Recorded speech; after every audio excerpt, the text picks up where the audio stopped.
श्री सरस्वती नमः।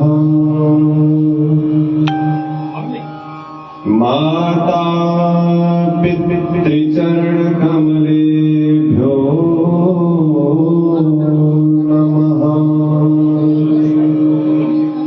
श्री लक्ष्मी नारायणाभ्यां नमः।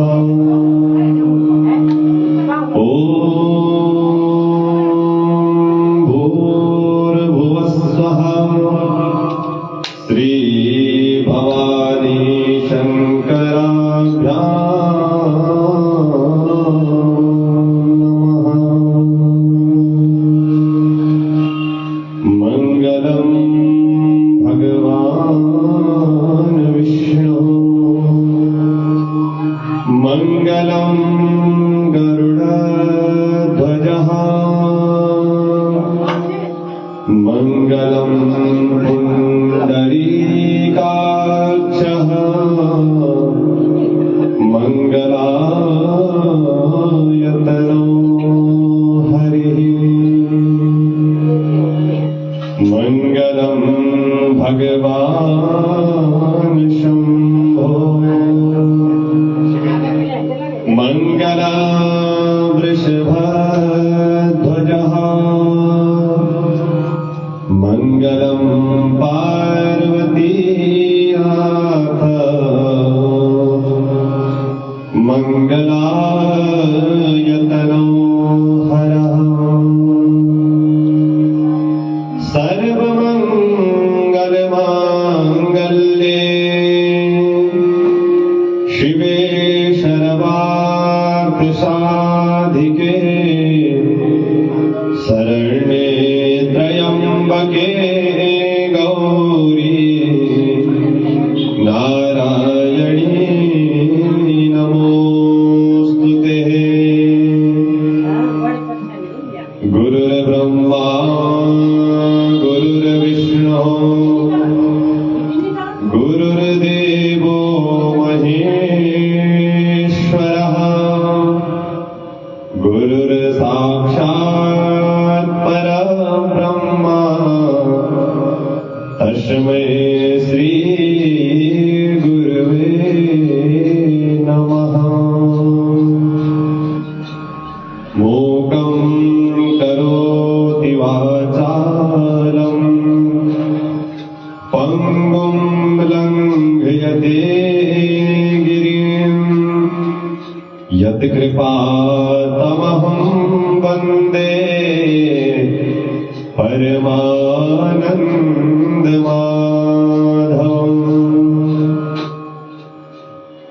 त्यक्त्वा सुदुस्त्यजसुरेप्सितराज्यलक्ष्मी धर्मेष्ट्यार्वचसा यद्गादरण्यः मायामृगां तैदैप्सितमन्वधावत् वन्दे महापुरुष ते चरणारविन्दम्।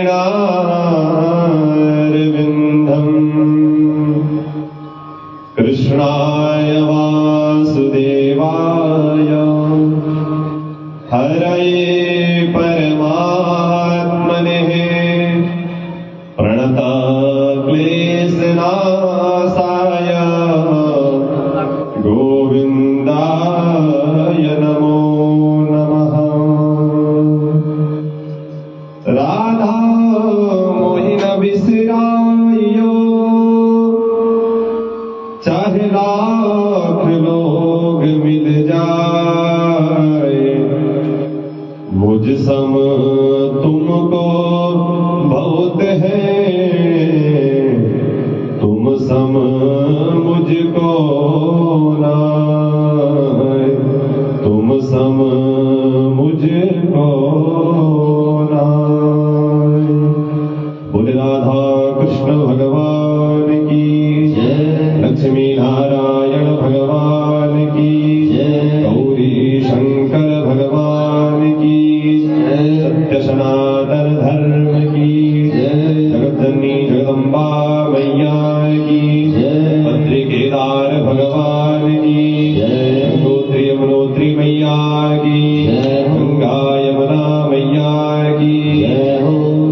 गुरुदेव भगवान की ओम नमः पार्वती पतये हर हर हर महादेव शंभो जय जय श्री राधे जय जय श्री राधे जय जय श्री राधे श्याम।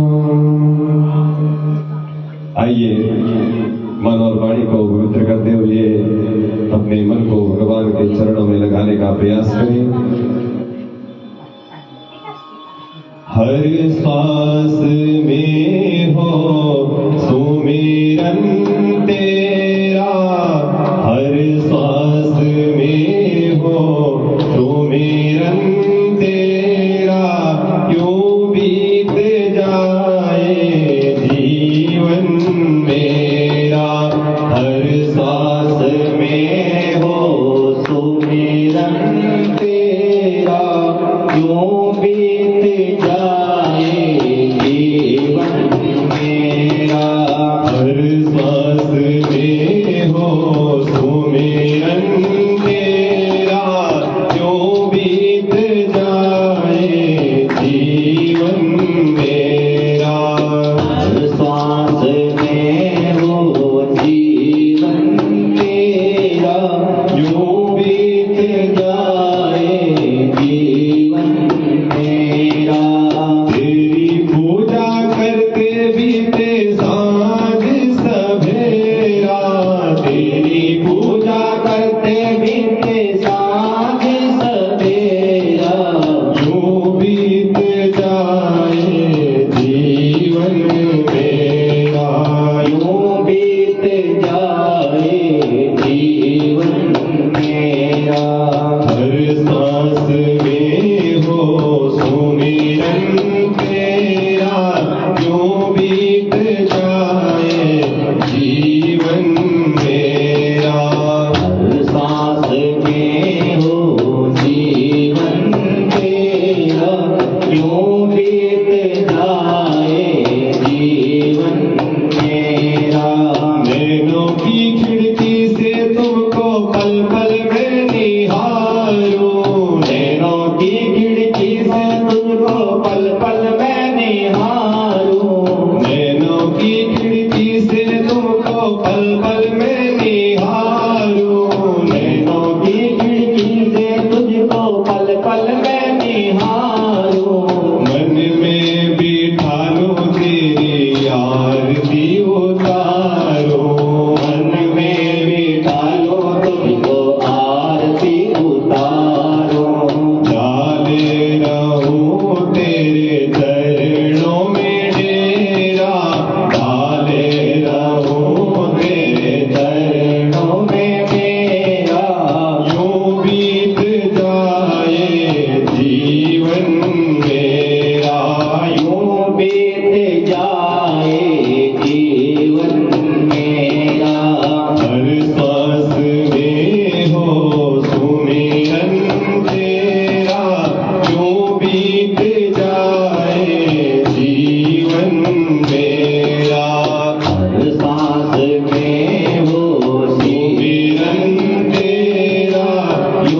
हो सुमिरन तेरा, यूं बीत जाए जीवन मेरा।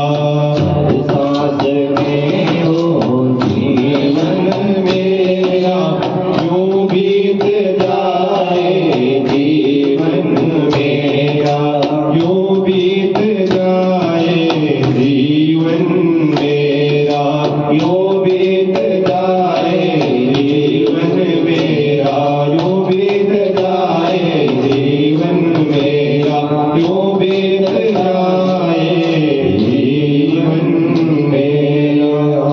राधा कृष्ण भगवान की जय। जय श्री राधे श्याम। परम मंगल में प्राप्त अखिलेश्वर ब्रह्मांड नायक अकारण करुणालय भक्तवान सा कल्पतरु तड़ित विलंबित पीतांबरधारी श्री बालकृष्ण लाल की वांगमय शब्दमय मूर्ति श्रीमद् भागवत महापुराण। इस ज्ञान यज्ञ में आवाहित समस्त देव पितृगण, इस यज्ञ में वर्णित आचार्य विप्रविंद, भक्ति स्वरूपा मातृशक्ति एवं समस्त भगवत प्रेमियों, आप सभी के हृदय में विराजमान वह परब्रह्म परमात्मा को मेरा प्रणाम। आप सभी भक्तों का व्यासपीठ से स्वागत, अभिनंदन। यह परम पवित्र भूमि, यह परम पवित्र भूमि उत्तराखंड की, जहाँ माँ भगवती गंगा यमुना का उद्गम स्थल, बद्री केदार की तपस्थली और उसके अंतर्गत यह ऋषिकेश ऋषियों की तपस्थली, माँ भगवती गंगा के जल से अमृतमयी गंगा से अमृतमयी जल से अभिसिंचित। उसके अंतर्गत यह 14 बीघा राजीव ग्राम नाम का सुस्थान और यहाँ पर नेगी परिवार के द्वारा यह श्रीमद् भागवत महापुराण का दिव्य आयोजन। यह नेगी परिवार का परम सौभाग्य और इस सौभाग्य में हम सब भी सम्मिलित हैं प्रभु की हेतु की कृपा से और हमारे पूर्व जन्मों के सुकृतों से यह सौभाग्य हम सबको उपलब्ध हुआ है। तो अपने भाग्य की सराहना करते हुए और बार बार उस प्रभु को अभिवंदन करते हुए आज इस ज्ञान यज्ञ का पंचम दिवस और पंचम दिवस में हम सब प्रवेश कर रहे हैं। आइए इस पंचम दिवस में अवगाहन करते हुए अपने मन और वाणी को भगवान में समर्पित करें। कल हम सब ने सुना, कल की कथा में हम सब ने कल की कथा में हम सभी ने श्रवण किया भगवान का जन्मोत्सव मनाया, किस तरह से भगवान मथुरा में जन्म लेते हैं और वहां से गोकुल चले गए। तो भगवान ने क्यों जन्म लिया, ये प्रश्न हम सभी ने सुना था पहले दिन में। तो भगवान हमेशा अपने भक्तों के कष्ट निवारण के लिए जब जब दुष्ट बढ़ते हैं, जब जब अत्याचार दुराचार होते हैं, तब तब प्रभु आते हैं और उन दुराचारियों का वध करके और धर्म की स्थापना करते हैं। यदा यदा हि धर्मस्य ग्लानिर्भवति भारतः अभ्युत्थानमधर्मस्य तदात्मानं सृजाम्यहम्।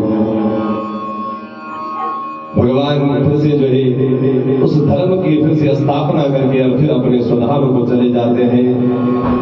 तो भगवान की परम कृपा हम सब पर है कि हम सब इस पुण्य नगरी में रहते हैं जहाँ धर्म अभी है।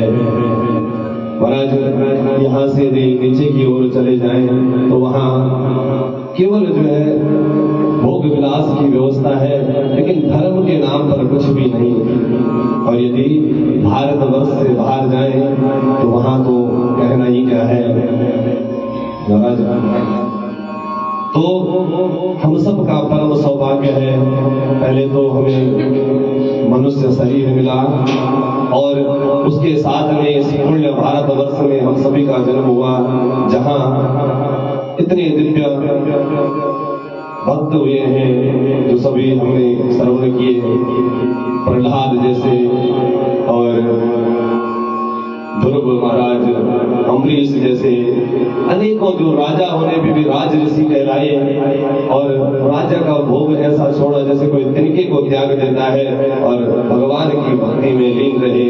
अम्बरीश महाराज की कथा आती है, उन्होंने तो अष्टांग सेवा का संकल्प लिया है, तो भगवान स्वयं उनकी सेवा में उपस्थित हो जाते हैं, तो उनके राजकाज को उनका सुदर्शन चलाता है। तो ऐसे मेरे प्रभु अपने भक्तों की, और भगवान तो कहते हैं कि जहां मेरा भक्त जिस हाल में मुझे पुकारता है मैं तो वहां पहुंच जाता हूं। तो आज यहाँ दुष्टों के नाश के लिए भगवान ने यह कृष्ण अवतार लिया और गोकुल में जाकर जैसे ही गोकुल में पहुंचे तो नंद बाबा को जैसी खबर मिली, नंद बाबा तो नाचने लगे कि मेरे तो भाग्य खुल गए, मैं 90 साल का और इस अवस्था में मुझे तो उम्मीद भी नहीं थी कि मेरी कोई संतान होगी। प्रभु की बड़ी कृपा है, प्रभु के गुणगान करने लगे। इधर सभी गोपियां आई और माँ यशोदा को बधाई दे रही है, नंद बाबा तो अब नाचने लगे, झूमने लगे। इसके बाद जैसे ही उत्सव हुआ, नंद बाबा ने जो है उत्सव मनाया और ब्राह्मणों को बुलाया और क्या करने लगे, धेनूनां युते पादा विप्रेभ्यः समलंकृते तिलादीन् सप्तरत्नौघौ सातकौंभां परावृतान्। क्या किया, धेनूनां युते पादा, धेनु गाय को बुलाया और गायों को क्या किया, सुंदर श्रृंगार गायों का किया। उनके सींगों में सोने के सींग बनाए, पैरों पर चांदियों के खुर लगाए और पीठ पर सुंदर तांबे का पीठ बनाकर और सुंदर मालाओं से सजाते हुए ऐसे एक नहीं लाखों गायों को सजा कर और ब्राह्मणों को बुलाया और ब्राह्मणों को दान कर रहे हैं। क्योंकि जब संतान होती है और उस समय जो दान होता है वो अक्षय दान होता है, उसके समान कोई दान नहीं, वो दान कभी क्षय नहीं होता। और उसके बाद क्या किया, तिलाद्रीन सप्तरत्नौघा, महाराज तिलों को तिल मंगाए और उन तिलों की ढेर लगाई पहाड़ों जैसे, इस तरह से लगाए कि यदि इस तरफ कोई खड़ा हो तो दूसरी तरफ दिखाई न दे। ऐसे तिल के पहाड़ खड़े किए, 7 पहाड़, और ऐसे अनेकों रत्न, उन सारे रत्नों को, तिलों को और तब ब्राह्मणों को दान दे रहे हैं। क्योंकि नंद बाबा आज बड़े प्रसन्न हैं कि मेरे घर पर जो है ये बालक ने जन्म लिया है। इसके बाद सभी को दान दिया। अब तो महाराज सभी ब्राह्मण आ रहे हैं, दान दे रहे हैं। नंद बाबा का जो घर है वो किसी राजमहल से कम नहीं, वहाँ 4 दरवाजे हैं और चारों दरवाजों पर दान की जो है कतार लगी हुई है।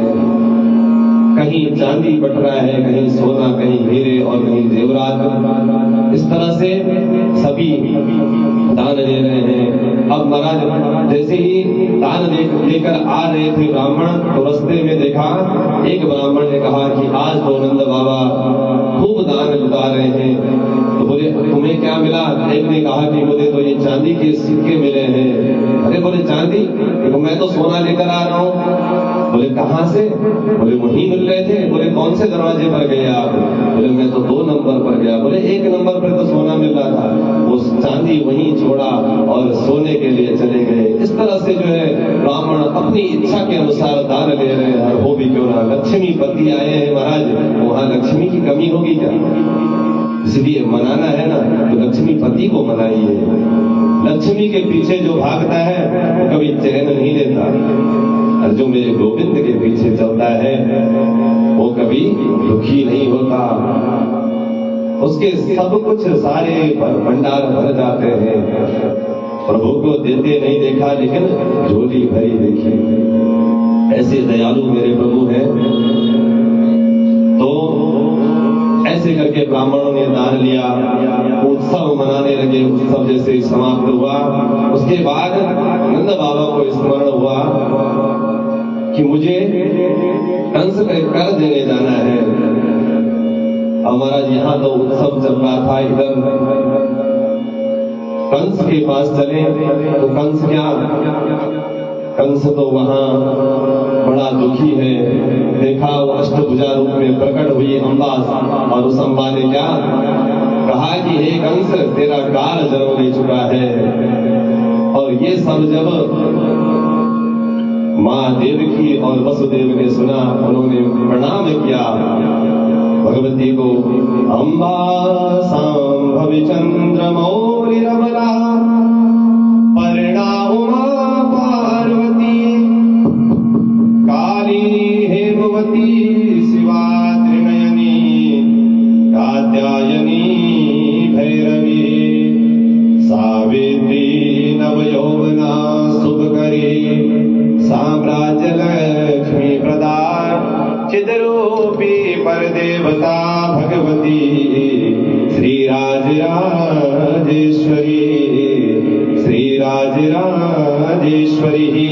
ऐसे माँ भगवती अष्टभुजा को प्रणाम किया और अष्टभुजा वहां से चली गई।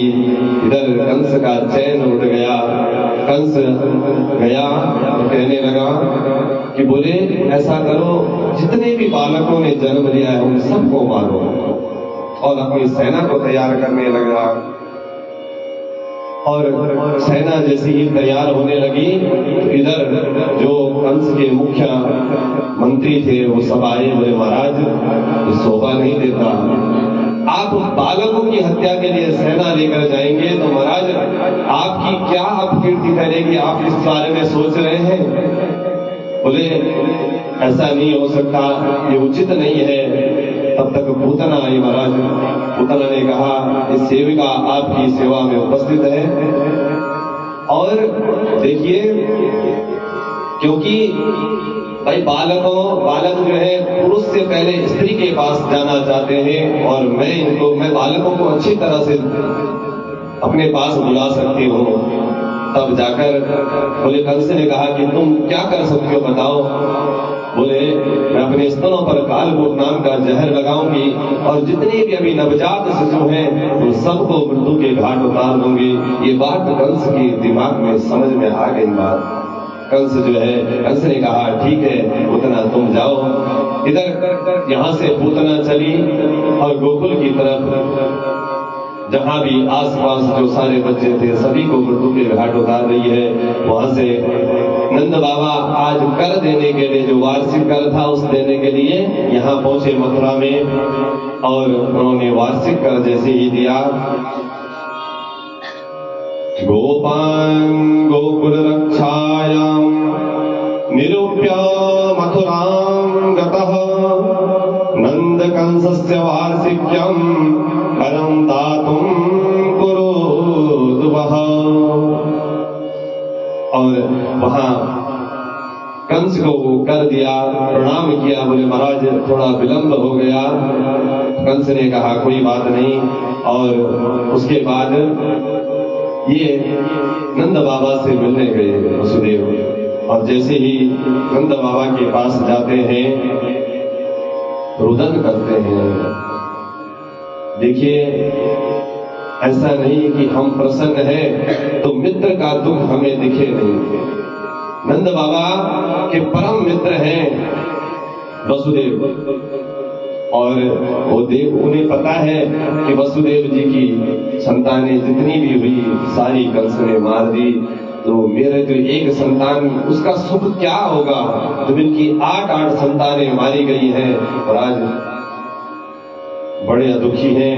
जाकर उनसे मिले और रुदन कर रहे हैं, हे मित्र, मैंने सुना कि तुम्हारे सारे पुत्रों को मारा, लेकिन ये निर्दयी कंस, मैंने सुना लास्ट में अंत में एक कन्या हुई, उस कन्या को भी इसने मारना चाहा।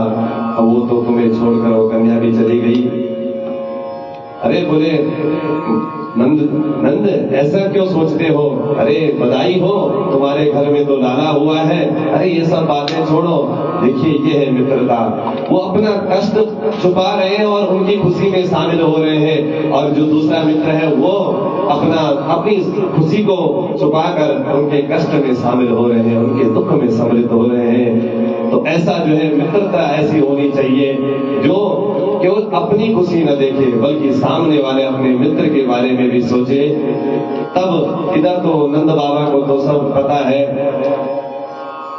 कि ये माया क्या है। वसुदेव जी ने कहा कि हे नंद, जो तुम्हारे घर में जो बालक है ना, मुझे ऐसा आसार हो रहा है, मुझे ऐसा स्वप्न हो रहा है कि तुम्हारे घर में जो है कोई विपदा आने वाली है, इसलिए तुम यहाँ से शीघ्र घर जाओ। जैसे ये बात सुनी, बोले तुम्हें कैसे? बोले मैं थोड़ा बहुत ज्योतिष जानता हूँ, मुझे रात्रि स्वप्न में ये सब हुआ था, और अभी मुझे तुम्हें देखकर भी लग रहा है कि तुम्हारे घर में कोई कष्ट आने वाला है, इसलिए तुम यहाँ से जाओ और ज्यादा विलंब मत करो। जैसे ये बात कही और वसुदेव जी ने कहा कि मैं तो वार्षिक कर देने आया था महाराज, मैं कर दे चुका हूँ और घर जाता हूँ। बोले जाओ अपने बालक की रक्षा करना। यहाँ से जैसे ही जाने लगे तो नंद बाबा हनुमान जी का स्मरण कर रहे हैं कि हे हनुमान जी, मेरे बालक की रक्षा करना, मेरे गोकुल की रक्षा करना, और ऐसा स्मरण करते हुए निकल रहे हैं। हम सबकी भी यही दशा है, जब हमें कोई कष्ट लगता है ना, हम तुरंत भगवान की शरण में जाते हैं, और जब सुख होता है फिर भूल जाते हैं, और वही जब भूलते हैं ना, वही कष्ट का कारण बनता है। तो यहाँ से जैसे ही गए, वहां जाकर देखा तो इतने में पूतना घर पर पहुंची। पूतना ने देखा नन्हा सा बालक पालने में सो रहा है, सारी गोपियां अपने कार्य में मस्त हैं। यशोदा मैया से कहा कि अरे बहन कैसी हो, मैंने सुना लाला हुआ है, बधाई हो। अब यशोदा मैया को स्मरण ही नहीं हो रहा कि ये कौन सी बहन है मेरी, क्योंकि पहले तो कभी देखी नहीं। अब यशोदा मैया मन में सोचने लगी, यदि पूछा कि बहन कौन हो, तो ये तो बधाई देने आई है, ऐसा ना हो बुरा मान जाए। फिर लगा कि पता नहीं, हो सकता है मेरे मन से स्मरण उतर गया कौन है, चलो बाद में पूछ लूंगी, अभी इसका आदर सत्कार कर लो। उसे पानी पूछा, बोले नहीं मैं तो बस अभी केवल लाला देखने आई हूँ, अपने लाला को दिखा। यशोदा मैया अपने कार्य में लगी हुई है, बोले वो पालने में सो रहा है, जाकर देख लो, लेकिन दूर से देखना, अभी सोया है। उतना गई और उस लाला को उठाया गोद में। भगवान ने ये सब बातें पहले ही सुन ली, और जैसे ही पूतना पास में आई तो भगवान ने अपनी आंखें बंद कर ली। अब महाराज इस पर संतों ने बहुत बड़े बड़े व्याख्यान दी हैं। भगवान ने आंखें बंद क्यों की, इसके कई कारण हैं। भगवान चाहते हैं कि मैं इस रूप में आया हूं, तो सबसे पहले मुझे किसके दर्शन करने पड़ रहे हैं? बोले इस राक्षसी के। फिर कोई कहते हैं कि महाराज इसलिए आंखें बंद की कि भगवान को लगा कि मैं तो बच्चा, दूध मुझे पीना था और ये जहर लेकर आई है, अब मैं जहर कैसे पचा पाऊंगा? इसलिए भोले बाबा का स्मरण कर रहे हैं कि शंकर जी अब तुम ही सहारे हो। कई उदाहरण संतों ने दिए हैं। तो महाराज इस तरह से भगवान ने आंखें बंद की, पूतना ने भगवान को गोद में उठाया, जैसे ही अपना स्तन भगवान के मुख में दिया तो पूतना जैसे ही अपने इस घर से बाहर निकली और अपना शरीर बढ़ाया। जैसे ही शरीर बढ़ाया, भगवान ने पहले जो है वो जहर पिया, भगवान शंकर को स्मरण करते हुए वो सारा जहर पिया। उसके बाद उसमें दुग्ध तो था नहीं, रुद्र पीने लगे, उसके रुद्र को पिया और उसके बाद अंत में प्राणों को पीने लगे। जैसे ही प्राणों को पीने लगे तो ये जो पूतना है ये विशाल रूप धारण करते हुए और चिल्लाने लगी कि मुझे छोड़, मुझे छोड़। सा मुंच मुंचालमिति प्रभाषिणी निस्पृट्यमानाखिल जीव मर्मणि विवृत्य नेत्रे चरणों भुजो मोह प्रसन्नगात्रा क्षिपतिरुरोदः। मुझे छोड़ सामुंच मुंचाल प्रभाषणी, हे मुझे छोड़ मुझे छोड़। भगवान कह रहे हैं मुझे छोड़ना ही तो नहीं आता, एक ही तो मेरे पास अब गुण समझो या गुण समझो। पहले तो मैं किसी को पकड़ता नहीं और जिसको पकड़ता हूँ उसे फिर छोड़ता नहीं। आज भगवान ने इस पूतना के प्राणों को दिया। पूतना का शरीर जब गिरा तो जितने भी आसपास वृक्ष थे सारे वृक्ष टूटकर इतना विशाल जो है शब्द हुआ कि सारे गोकुलवासी कांपने लगे। अब महाराज सब पहुंचे इधर। जैसे ये विशाल विस्फोट सुना तो यशोदा मैया ने देखा कि पालने में लाला नहीं है। बेहोश होकर गिर पड़ी, मेरा लाला कहाँ गया। अब जो है सारी गोपियां यशोदा मैया को जगाने लगी। देखा तो कन्हैया इस प्रकार से लग रहा है जैसे हाथी के ऊपर कोई मक्खी बैठी हो जो दिखाई नहीं दे रही। जब बाहर देखा तो एक विशाल राक्षसी शरीर और उस शरीर पर चमकता हुआ थोड़ा सा काना दिख रहा है। डरते डरते सब वहां पहुंचे। जैसे ही झपटे से कन्हैया को निकाला तो देखा ये तो मरी पड़ी है। इतने में नंद बाबा भी पहुंचे। नंद बाबा ने देखा ये विशाल शरीर, बोले ये तो वसुदेव की बात तो सत्य होगी। वसुदेव वास्तव में ज्योतिषी है और वसुदेव जी को तो सब पता था कि यहाँ से राक्षसी जा चुकी है, कुछ न कुछ उपद्रव करेगी। और जैसे ही देखा तो अब सारे उस बारे में सोचने लगी इसके शरीर का क्या किया जाए। इस कन्हैया को लिया गोद में और इसको कहाँ लाए, गौशाला में। वहां लाकर इसका गौमूत्र से प्रोक्षण किया कि इसका शरीर ये जो है मृत शरीर से लग गया है। और क्या करने लगे, गोमूत्रेण स्नापयित्वा पुनर्गोरजसार्भकं रक्षां चक्रुश्च सकृता द्वादशांगेषु नामभि।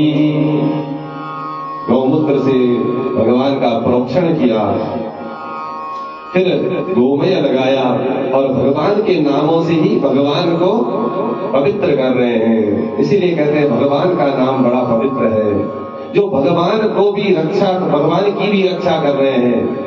आज भगवान की जब रक्षा की बारी आई तो भगवान का नाम ही रक्षा कर रहा है। और इस तरह से भगवान का प्रोक्षण किया, फिर नजर उतारी और फिर लेकर गए।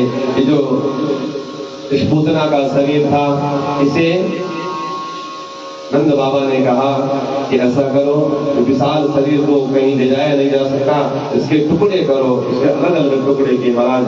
और फिर अनेकों चिताएं लगाकर जो लकड़ियां गिरी थी उन्हीं लकड़ियों में उसको जलाकर और वहीं उसका राम नाम सत्य किया।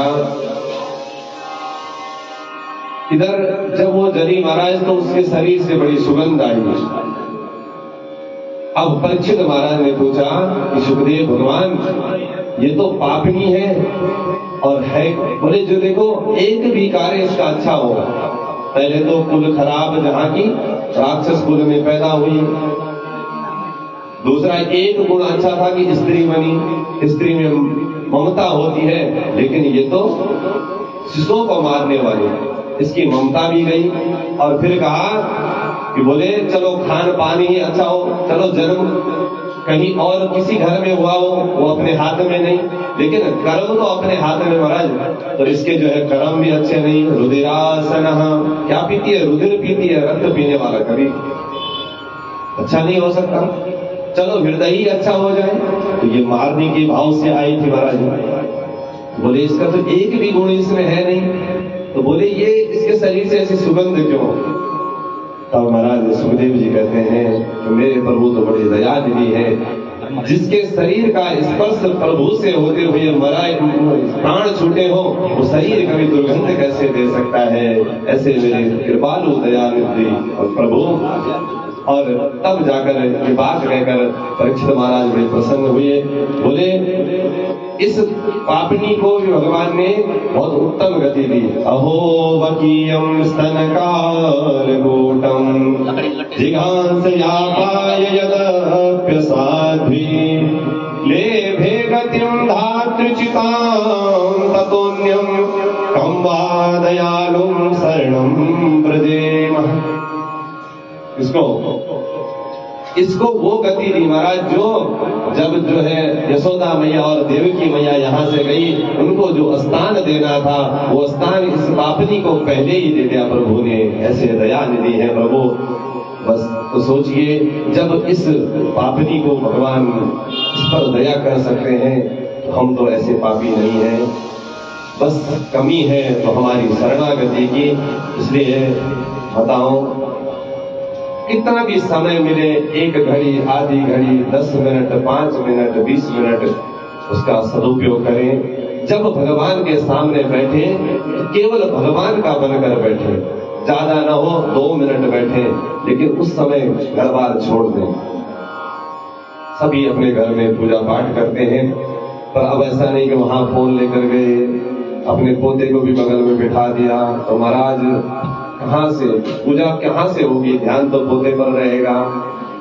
तो जब भी आप जितनी पूजा करें, और देखिए एक बात है, हमारे घर में जब कोई अतिथि आता है या हम कहीं जा रहे हैं, किसी ने 1 गिलास पानी दिया तो हम उसका भी धन्यवाद करते हैं, जबकि उस व्यक्ति ने न तो उस पानी को उत्पन्न किया, न जिस पात्र में वो दे रहा है, न वो पात्र को उसने बनाया। बस उसने उसकी एक कड़ी जुड़ी कि उसने कर्म किया, कहीं से उस पानी को लेकर आया, एकत्रित किया अपने घर में बर्तन लाया और उस बर्तन पे पानी रखकर आपके पास लाया, एक माध्यम बना कि आपको जल पिलाया, आपने उसके लिए उसका धन्यवाद किया। तो मेरे प्रभु ने क्या नहीं किया हमारे लिए। सोचिए, पहले तो हमें मनुष्य शरीर दिया, कितनी बड़ी कृपा, हम ही थोड़ी नहीं रह रखे थे मनुष्य बनाने के लिए, न जाने कितने जीव हैं। आप देखिए, रास्ते में चलते होंगे तो अरबों जीव आपको एक दिन में दिखाई देते हैं। चींटियां दिख जाएं तो लाखों तो एक साथ दिख जाती हैं, ऐसे अनेकों कुत्ते, बिल्ली, ये सब। तो इन सब में से हम श्रेष्ठ हैं प्रभु की कृपा से। और प्रभु ने यदि मनुष्य बनाया है तो हमारा भी कोई कर्तव्य बनता है उस प्रभु के लिए।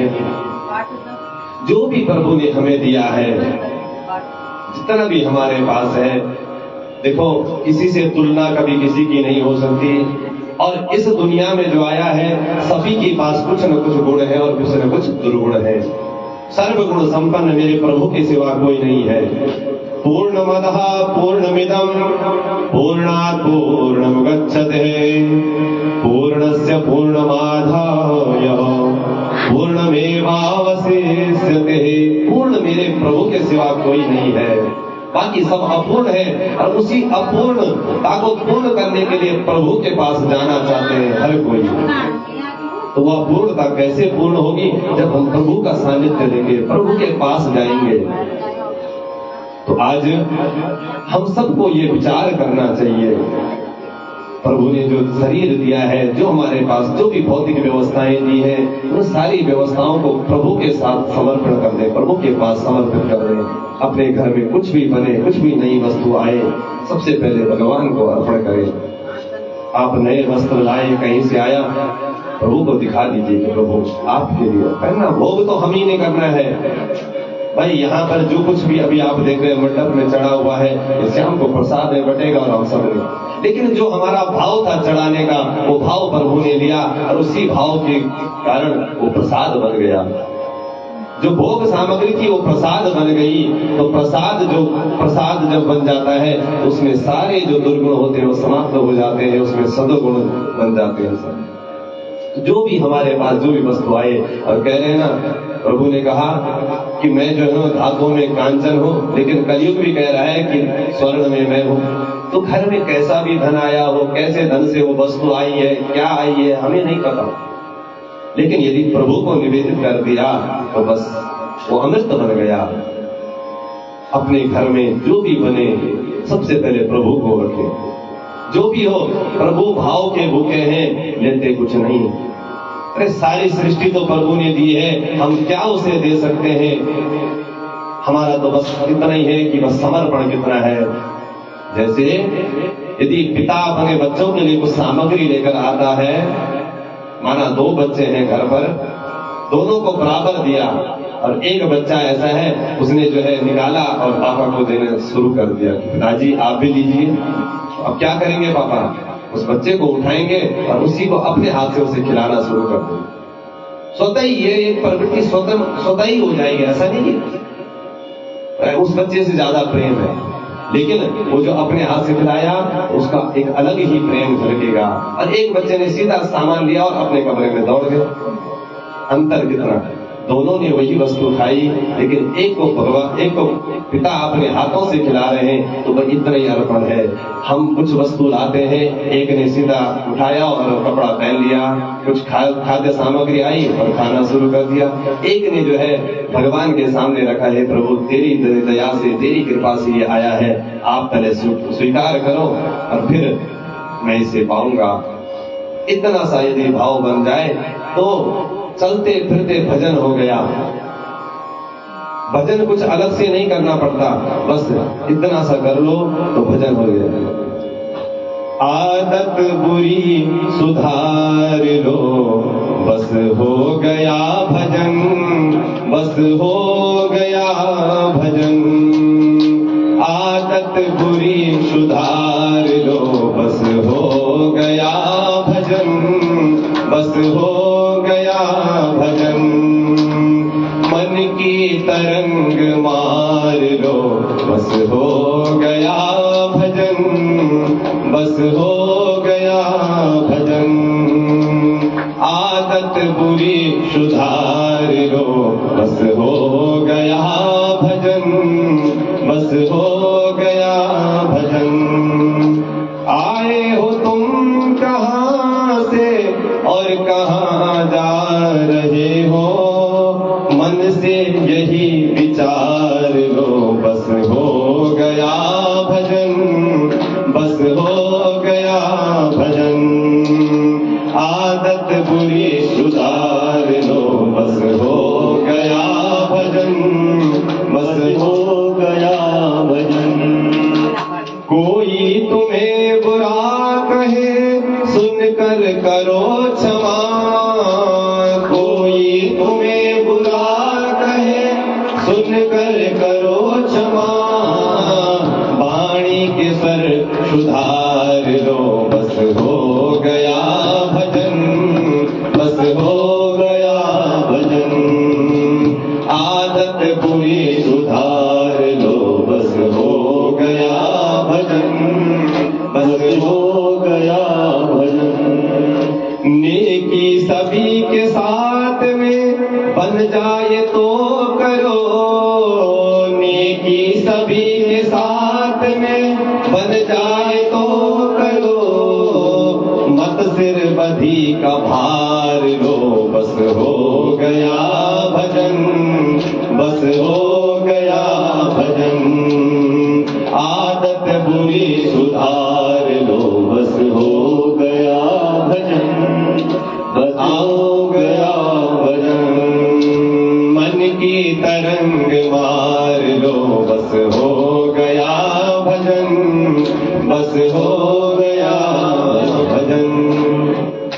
बस केवल अपनी आदतें यदि सुधर जाएं तो वही भगवान का भजन। कथा का मतलब ये नहीं कि हम पूरी कथा याद कर लें, याद करने से कथा नहीं, बस उसमें से हमने अपने अंदर क्या उतारा, बस आपका वो सफल हो गया, हमारा वो सफल, वो जीवन सफल हो गया। अलग से भजन करने की आवश्यकता नहीं है। जो घर पर अपने जो काम हम कर रहे हैं उस काम को प्रभु का काम समझ कर करो। आपको जो दायित्व मिला है उस दायित्व को ये समझो ये सारे प्रभु के ही रूप है। और देखिए मंदिर में तो हम किसी मूर्ति में भगवान को देखना पड़ता है, और वो मूर्ति किसने बनाई है? किसी मनुष्य ने बनाई है। लेकिन हम जो ये जीती जागती जो मूर्तियां चल फिर रही हैं, इसका निर्माण किसने किया? मेरे प्रभु ने। पर हम इसमें देख नहीं पा रहे हैं और इनसे हम आपस में द्वेष कर देते हैं। बस सभी में एक भाव बन जाए, सभी से मन मिल जाए तो समझ लो जीवन सफल हो गया। सभी में उस प्रभु को देखो, उस राम को देखो, क्या इस दुनिया से ले जाना है, क्या लेकर आए हैं, सब यही रह जाएगा। कथा का यही सार है। बस सभी से प्रेम से रहें, सभी के साथ में। क्या द्वेष करके क्या मिलेगा? एक दिन जब जाना है तो खाली हाथ कितना भी इकट्ठा कर लो, राजा हो या रंक, कोई भिखारी भी होगा तो उसने भी वैसे ही जाना है, और राजा भी होगा तो वैसे ही 4 कंधों पर जाना है और दूसरे के कंधों पर ही जाना है। अपने आप चलकर कोई नहीं गया। अगर राजा है तो अपने आप कोई नहीं गया, दूसरा ही लेकर जाएगा और दूसरा ही आग देगा। अपना कुछ नहीं महाराज। करोड़ों की संपत्ति ऐसी ही पड़ी रह जाती है। तो इसलिए कहने का तात्पर्य है कि जो भी हमें प्रभु ने दिया है वो प्रभु को समर्पण करें और फिर उसका उपभोग करें। यदि मंदिर में न ले जा सके, वहीं पर यदि मन से स्मरण कर ले, प्रभु जो भी मैं पा रहा हूँ ये पहले आपको निवेदित है, भगवान उतने भाव से ही स्वीकार कर देते हैं। वो तो कण कण में व्याप्त है, बस हमारी पुकारने की देरी है। प्रहलाद ने पुकारा खंबे पर है, तो खंबे पर प्रभु नरसिंह अवतार में प्रकट हुए। तो ऐसे अब जो है महाराज इधर पूतना के शरीर से वो सुगंध के बारे में बताया। फिर उसके बाद ये गोकुलवासी अपने आनंद से रहने लगे। धीरे धीरे समय बीता। एक दिन कन्हैया ने करवट बदली।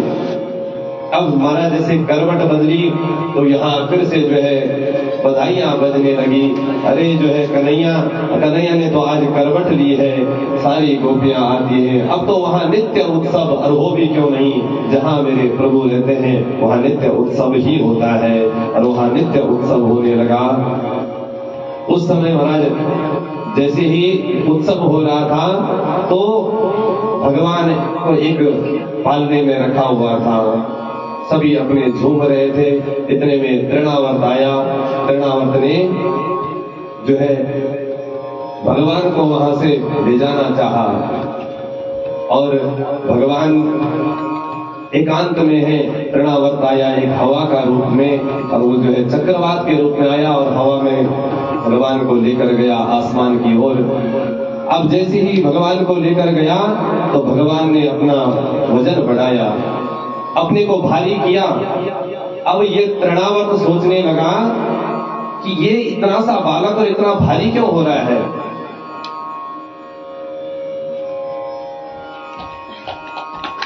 हरे कृष्ण कन्हैया लाल की जय हो। कन्हैया इतना भारी क्यों हो रहा है। देखा है तो ये बालक ही। फिर स्मरण हो रहा है कि कहीं मैं नंद बाबा के घर से कोई पत्थर उठाकर तो नहीं आया, मेरे को दिखाई तो दिया नहीं। अब देखिए इसकी मति। भक्त तो पत्थर में भगवान को देखते हैं, और ये भगवान में ही पत्थर को देख रहा है। इसकी बुद्धि कहाँ गई है। और भगवान ने सोचा इसको जो है पत्थर का स्मरण हो रहा है। भगवान ने अपना वजन बढ़ाया और इसको एक पत्थर पर ही पटका, और इसका राम नाम सत्य हो गया। इस तरह से तृणावर्त को मारा।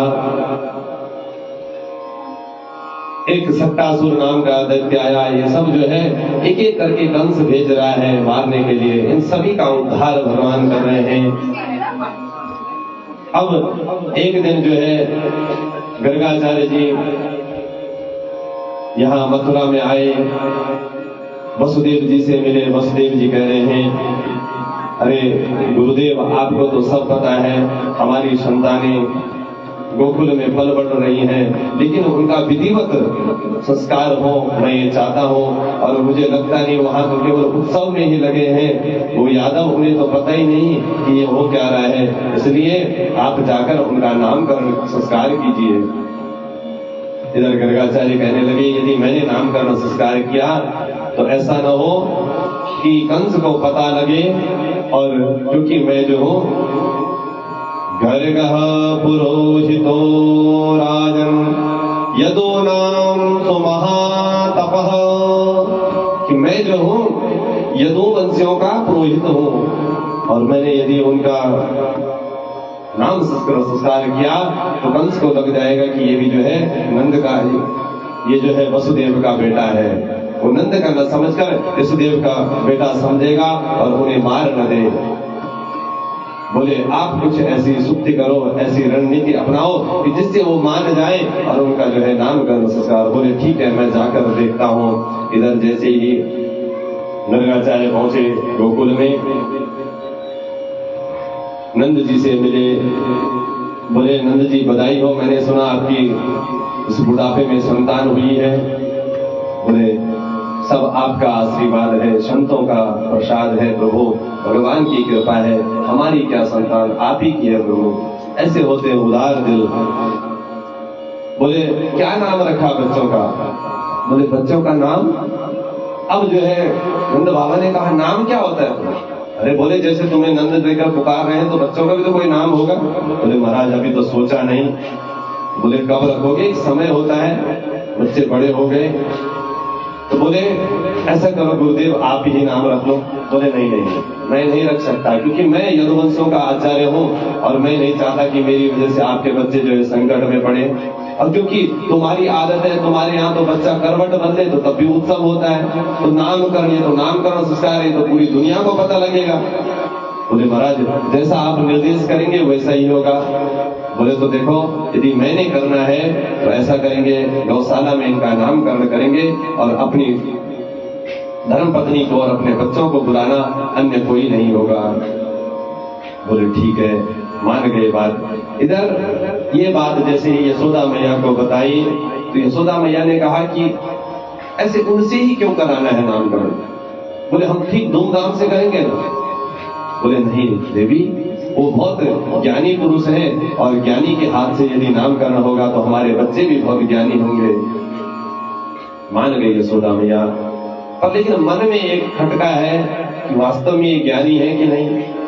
तो रोहिणी और देवकी दोनों आपस में बात, रोहिणी और ये यशोदा दोनों आपस में बात करते हैं कि ऐसा करेंगे आप मेरे बेटे को गोद में रखना और मैं आपके बेटे को, देखते हैं गुरु पहचानते हैं कि नहीं। अब जैसे अंदर पहुंचे, गर्गाचार्य तो नित्य भगवान की उपासना में रहते हैं। जैसे ही पहुंचे दोनों बालक गोद में देखे और कृष्ण कन्हैया से जैसे ही नजरें मिली तो गर्गाचार्य जी तो समाधिस्थ हो गए और उन्हीं के ध्यान में खो गए। इधर यशोदा मैया ने देखा बाबा को तो बाबा की जो है पलकें रुक गई, शरीर स्तब्ध हो गया, सांसें रुक गई। उसने सोचा कि ऐसा ना हो कि बाबा टपक गया। अब जो है पहले आवाज मारी, बोले गुरुदेव। गुरुदेव की कोई, गुरुदेव की समाधि लग गई। हाथ हिलाया आगे, आंखें खुली की खुली।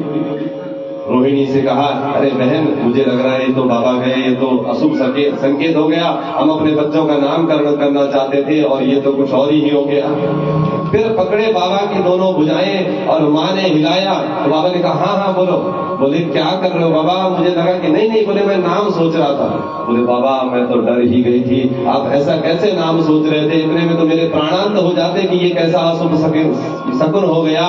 तब जाकर बाबा ने कहा कि देखो अयम ही रोहिणी पुत्रो रमयन् सुहृदो गुणैः आख्यस्ते राम इति बलाधिक्याद् बलं विदुः।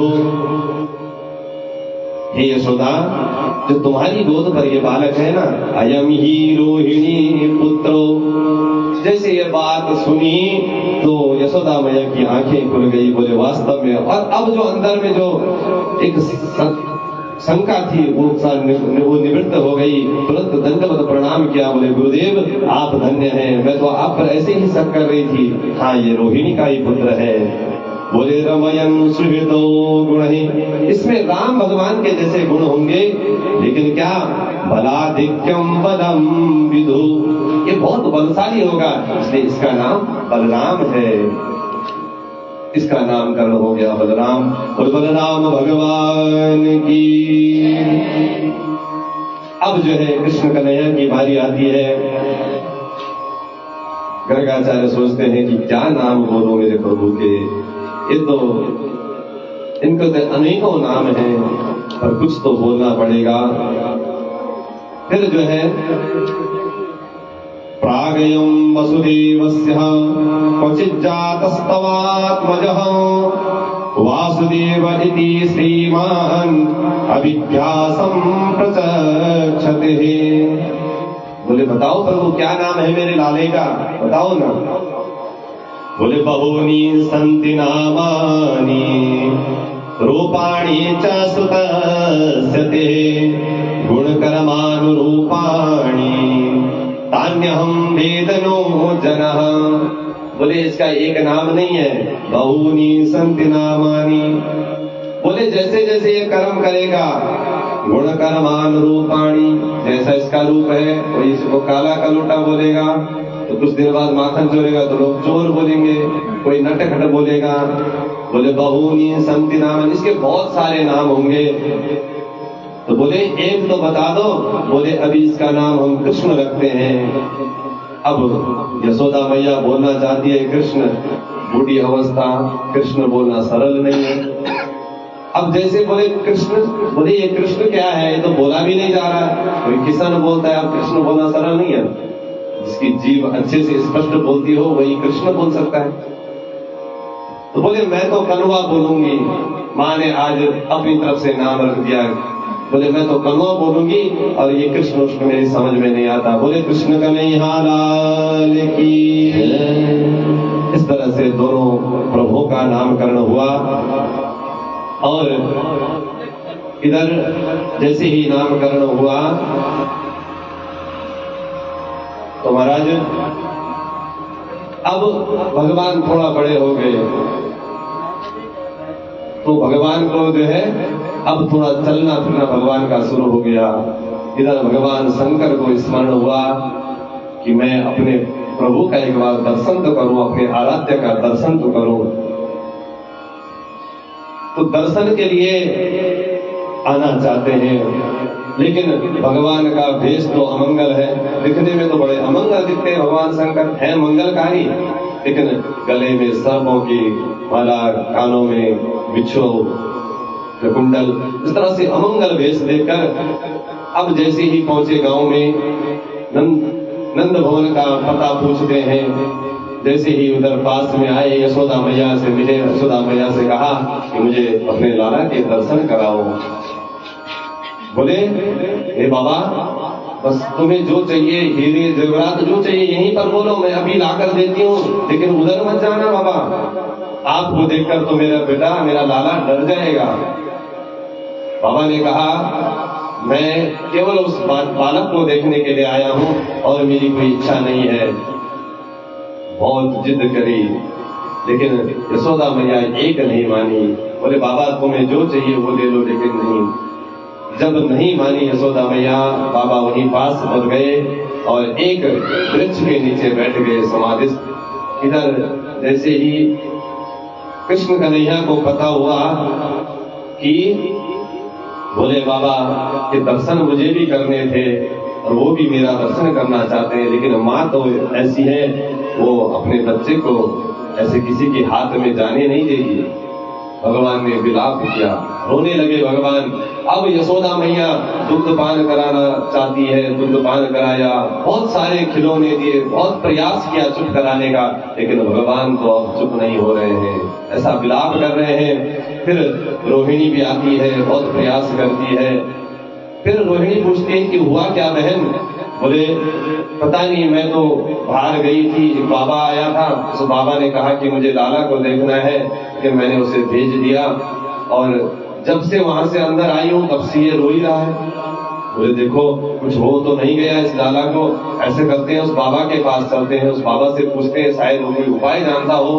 और लाला को वहीं पर रखा, उस बाबा के पास गए, हाथ जोड़े, बोले बाबा चलो। बोले अब तो मैं नहीं जाऊंगा। बोले चलो बाबा, अरे मेरा लाला तब से रो रहा है। बोले एक शर्त पर चलूंगा, अपने लाला को दिखाएगी ना मुझे? बोले हाँ हाँ जरूर, पर बाबा मैं दूर से दिखाऊंगी, मेरी गोद में रहेगा और आप देखना बस, पर वो ठीक हो जाएगा ना? बोले हाँ हाँ ठीक हो जाएगा, पर मेरी गोद में देना पड़ेगा तभी ठीक होगा। बोले नहीं ये तो नहीं होगा। फिर भगवान शंकर ने कहा ऐसा ना हो कि ये मुझे यहाँ से भगा दे। बोले हाँ ठीक है चलो। जाते हैं भगवान शंकर, यशोदा मैया की गोद में लाला। अब जैसे ही देखा तो लाला चुप हो गया। भगवान शंकर और कृष्ण कन्हैया की नजरें मिली। भगवान शंकर आज प्रसन्न हो गए कि मेरे आराध्य मुझे दिख रहे हैं, और कन्हैया अपने आराध्य भगवान शंकर को देखकर प्रसन्न हो रहे हैं, जैसे दो प्रेमी मिल रहे हों। न जाने कितने जन्मों से बिछड़े थे, आज वो आपस में मिल रहे हैं। ये दृश्य अब भगवान शंकर चाहते हैं कि मेरी गोद में आए, बोले लाला को दो, लेकिन यशोदा मैया देती नहीं, क्योंकि अब तो बच्चा चुप हो गया, क्यों देगी। अब फिर से जो है जैसे ही मना किया, फिर से कन्हैया रोना शुरू किया, बोले मैया दे दो, एक बार मेरी गोद में आएगा, मैं ऐसा टीका लगाऊंगा इस पर, ये दोबारा कभी इसमें रोएगा नहीं। बोले देखो बाबा, ये देखो तुम्हारे ये सांप है ना, ये सर्प, ये तो बड़े फुंकार लगा रहे हैं, मुझे डर लग रहा। बोले ये कुछ नहीं करेंगे। और वो सारे सर्प जो है लीन हो गए, जो बाबा की गले में अभी फुंकार भर रहे थे, बोले इनसे डर रहा है तो भेज दो मेरे पास। भगवान ने जैसे ही शंकर जी ने हाथ बढ़ाए और ये कन्हैया भगवान की गोद पर आया, बड़ी आनंदित क्षण भगवान शंकर के लिए और भगवान कृष्ण कन्हैया के लिए।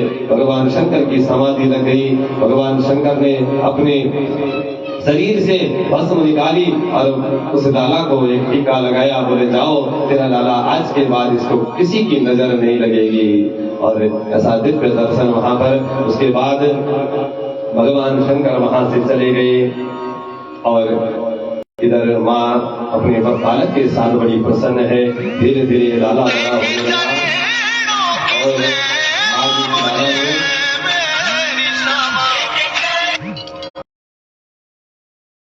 जैसे मिट्टी के लिए कहा कि बोले ये मिट्टी खा रहा है, तो माँ जो है डांटने लगी। समझाया है लाला ये नहीं खाते। बोले माँ मैंने नहीं खाई मिट्टी। अब जैसे ही बोला कि नहीं खाई तो इधर मेरे पास आ, तो ये भागने लगा। आगे आगे कन्हैया भाग रहा है। देखिए ना, छोटा सा बच्चा जब दौड़ रहा हो और उसके पीछे उसकी माँ दौड़ रही हो, उस स्नेह को देखिए। माँ उसे पकड़ नहीं चाहती है, लेकिन जानबूझ के दूर से पकड़ती है ताकि और भागे। ये मनोहर जो दृश्य है, ये बड़ा आनंदित देने वाला, बड़ा आनंद देने वाला है। इस तरह से जो है एक छड़ी ले रखी है माँ ने हाथ में और आगे आगे कन्हैया, पीछे पीछे जो है माँ दौड़ रही है। तुरंत पकड़ा और कन्हैया को अपनी गोद में बिठाया। बोले कन्हैया देखो, मिट्टी नहीं खाते हैं बेटा, ये गलत बात है, इसको खाने से पेट में दर्द होता है। बोले माँ मैंने नहीं खाई, ये सब झूठ बोल रहे हैं। क्या बोल रहे हैं भगवान श्री कृष्ण? नाहं भक्षितवानं वः सर्वे मिथ्या विशंसिनः यदि सत्याग्रस्तर्हि समक्षं पश्य मे मुखम। ये माँ, ये जो बालक है ना, ये सब मेरे जो ये सखा है, ये सब झूठ बोल रहे हैं। ये तुम्हें विश्वास नहीं होता ना, तो समक्षम पश्य मे मुखम। माँ मैं आपके सम्मुख हूँ, मेरे मुख में देख लो। अब जैसे ही लाला ने मुख खोला तो माँ को क्या दिखता है मुख में? माँ को वहाँ तीनों लोग दिख रहे हैं। उधर के बाद जो है ये धरती भी दिख रही है। धरती के बाद दिखा तो गोकुल दिख रहा है। गोकुल में नंद भवन दिख रहा है। नंद भवन में बैठी हुई माँ यशोदा दिख रही है और उसकी गोद पर जो है कन्हैया दिख रहा है। ये सारा दृश्य जैसे ही देखा तो अब माँ जो है बेहोश हो गई। मैंने कहा कि ये क्या देख रही हूँ मैं अपने बच्चे के मुख पर? अब जैसे दिखा कि बोले कोई साधारण तो नहीं, ये तो भगवान है साक्षात।